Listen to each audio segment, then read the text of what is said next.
There is one important piece of information that I think people investing in Ireland should be aware of before they decide how they are going to invest their money. So I have put together a bit of data to explain this point, which I'm going to go over in this video. It might not change how you want to invest because there is lots of other factors that you need to consider, but it is very important to be aware of it. Before I come back and explain what the data and the charts actually mean, I need to provide a bit of context of what I'm actually talking about. Something that you will hear when you start investing is that it is impossible to beat the market. People often use the S&P 500 as a benchmark for the market, so they are saying over the long run it is very hard to try and outperform it, and there is overwhelming evidence to back up this argument. In a recent Morningstar report, it highlighted that over a 10-year period, only 25% of active hedge fund managers managed to beat their passive counterparts.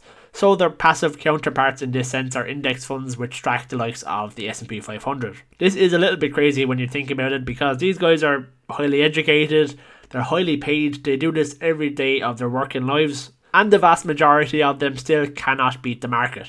This would then make you think that any Irish investor is foolish to be buying a bundle of stocks as opposed to putting a lump sum into something like the S&P 500. There may be some truth in that, but the rules to the investing game in Ireland are different to some other countries. The reason being the difference in how we tax the profits on our stocks and our ETFs. Most people are probably well aware of this already, but just at a very high level, your tax on your stocks, you're going to pay capital gains tax of 33% on your profits. You get an annual exemption to offset against those profits every year of €1,270, and any losses that you make can be offset against any of your other profits on your investments or carried forward into future years. If we then compare that to ETFs, there is a higher rate of 41% on your profits and your distributions. There is also a deemed disposal rule which taxes any unrealised profits if you haven't sold them after 8 years. There is no annual exemption on ETFs, and your losses cannot be offset against other profits. These differences in taxes actually skew things quite a lot. So I'm going to go back to my data now and have a look at a practical example just to show you how much it really skews things.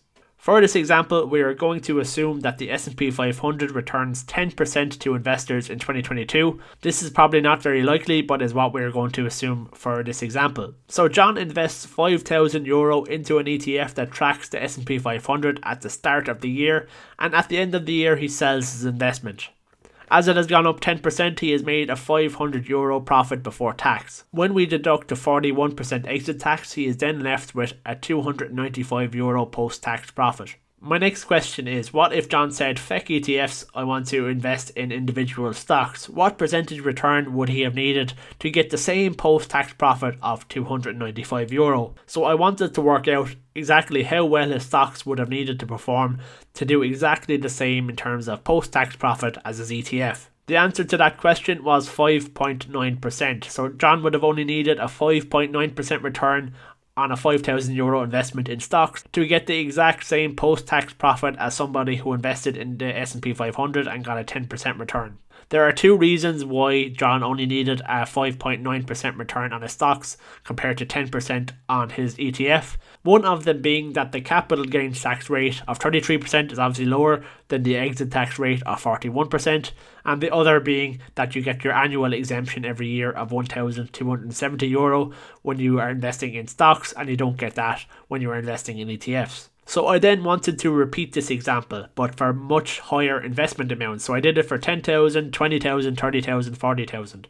And here are the results. So if you invested 10,000 in an ETF that got a 10% return, you would only need a 5.9% return on your stocks to get the exact same post-tax profit. Once we go over an investment level of about €20,000, the gap starts to narrow. For a €40,000 investment that got a 10% return on an ETF, that would give you a profit of €2,360. If you were to invest the same €40,000 in stocks, you would just need a 7.2% return on your stocks to get that €2,360 profit. And then if we go up to an €80,000 investment level, a 10% return at that level would get you €5,130 on an ETF after tax, but you would just need an 8.1% return on your stocks to get that same profit level. I then just mapped this out on a chart so you can visualize the differences.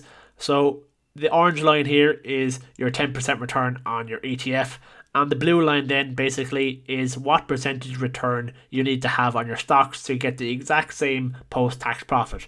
So it remains constant there up until about 20k of 5.9% return on stocks will equal to a 10% return on an ETF, and the gap starts to slowly decrease between the two of them as we go up in terms of investment level. So there is one caveat to this, obviously, it ain't that easy.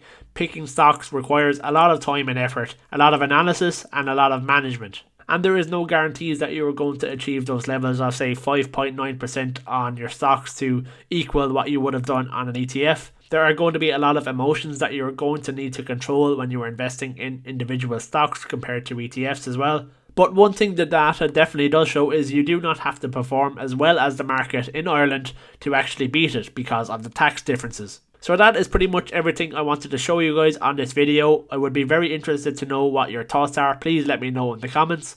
What do you go with yourself? Do you invest in stocks or ETFs? Thanks very much for watching. If you are new around here, please make sure and subscribe to the channel.